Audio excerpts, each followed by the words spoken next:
Welcome to The Explainer. Today we're diving into one of the most powerful and honestly persuasive letters from the early days of Christianity, the Book of Hebrews. And look, this isn't just some dusty old letter. It's a masterclass in argument, written to a group of people who were right at their breaking point. Just imagine for a second, you've jumped into a new faith, head first. But now the pressure is getting intense. You're facing real persecution, and the safety of your old, familiar life is starting to look pretty good. So, what would it take? What would convince you to stick with it? That's the exact question at the very heart of the book of Hebrews. All right, so to really get why this letter is so powerful, we first have to understand the crisis these people were in. So, picture this. You've got this community of early Jewish Christians, and they are just exhausted, completely worn out from suffering. And they were tempted, really tempted, to go back to the safety of their local Jewish community's traditions. They were this close to giving up on Jesus. And not because they were bad people, but just out of pure fear and exhaustion. So, right into the middle of this crisis, this letter shows up from an anonymous author. And he doesn't just start barking orders. No. Instead, he builds this brilliant, totally airtight case, all designed to win back their hearts and minds. So what was his secret weapon? The Old Testament. The author quotes it or alludes to it a staggering number of times. We're talking nearly 100 in total. And think about the genius of that. To fight the ideas pulling his audience away, he goes straight to the one book that everybody in his audience already revered. He built his entire case on common ground. And his strategy? Oh, it's like a three-part masterpiece. It's beautiful.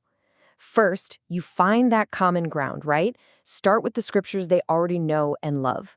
Then, part two, you use those exact same scriptures to systematically show why Jesus is superior to everything that came before. And finally, once the evidence is overwhelming, you plead with them. You exhort them to just hang on. Now, to really connect with them, the author taps into this huge idea in their worldview, something called eschatology. You see, they basically saw all of history as being split into two parts. This age, the messy, difficult present, and the age to come, this perfect future. But here's the author's radical claim. With Jesus, the age to come wasn't just a future hope. It had already broken into the present. The last days had already begun. Okay, so this is where we get to the absolute heart of his argument. The author lays out this series of mind-blowing comparisons to prove that Jesus isn't just another prophet, but a total upgrade in like every single way you can imagine. All right, first up, angels. Now you gotta remember, in their world, angels were a huge deal. They were these glorious messengers who delivered God's law. His audience was probably thinking, how can this human, Jesus, be better than them? But the author's comeback is just decisive. He says, look, Jesus isn't just another messenger. He is the Son of God, the final word. And get this, even the angels themselves are told to worship him. Okay, next he moves on to maybe the most revered human figure in all of Judaism, Moses. Nobody was more honored. But the author draws this incredibly smart, really powerful distinction. He says Moses, he was a faithful servant in God's house. But Jesus, he's the faithful son over God's house. And that just brilliantly nails his point, right? A son always has more honor in the house than a servant does. Okay, so that naturally leads to a really big question. If Jesus is so much better, then what about the entire system of priests and sacrifices? The one centered at the temple, the one God himself set up. And to answer that, the author pulls out his trump card. It's this super mysterious figure from way back in the book of Genesis, a guy named Melchizedek.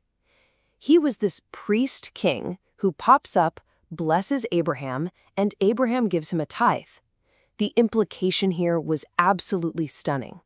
If Abraham, the father of their nation, paid respect to Melchizedek, then Melchizedek's priesthood has to be superior to the one that came from Abraham's own family line. And here it is. This is the big payoff. See, the old priesthood, the Levitical one, it was temporary. It was imperfect. The priests had to offer sacrifices over and over and over again. But Jesus, the author argues, he's a high priest forever in the special order of Melchizedek. His priesthood is eternal, and his sacrifice was himself, one perfect offering for all time. The old way was just a shadow, a copy. Jesus, he's the real thing. So after laying out this incredible, detailed case, the author brings it all right back home.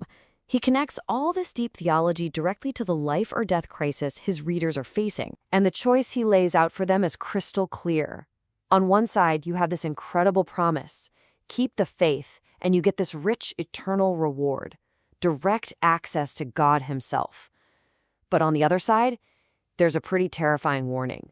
If you deliberately turn your back on all this, all that's left is a fearful expectation of judgment. Now look, I know those warnings can sound incredibly harsh. They really can. But it helps to see it the way scholar Barry Joslin does. This is a pastor, pleading with his flock. He's not claiming to be a mind reader who knows their eternal fate. He's making a genuine plea because in the end, it's their perseverance, their ability to hang on, that will show their faith was the real deal. As he says, time will tell. And then to cap it all off, he paints this absolutely breathtaking picture of what they're actually holding on to. He says, listen, you haven't come to some scary, intimidating mountain like your ancestors did at Sinai. No. Through Jesus, you have already arrived at Mount Zion, the heavenly Jerusalem, the city of the living God, surrounded by angels and all the faithful. This isn't some far-off dream for the future. He's saying it's a reality you can tap into right now by faith. So for the author of Hebrews, Jesus was the answer to everything. He was the one unshakable kingdom in a world where everything else can be shaken. And that was his answer for them back then.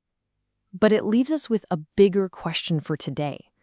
What is it that gives an idea the power not just to survive a crisis, but to endure for thousands of years?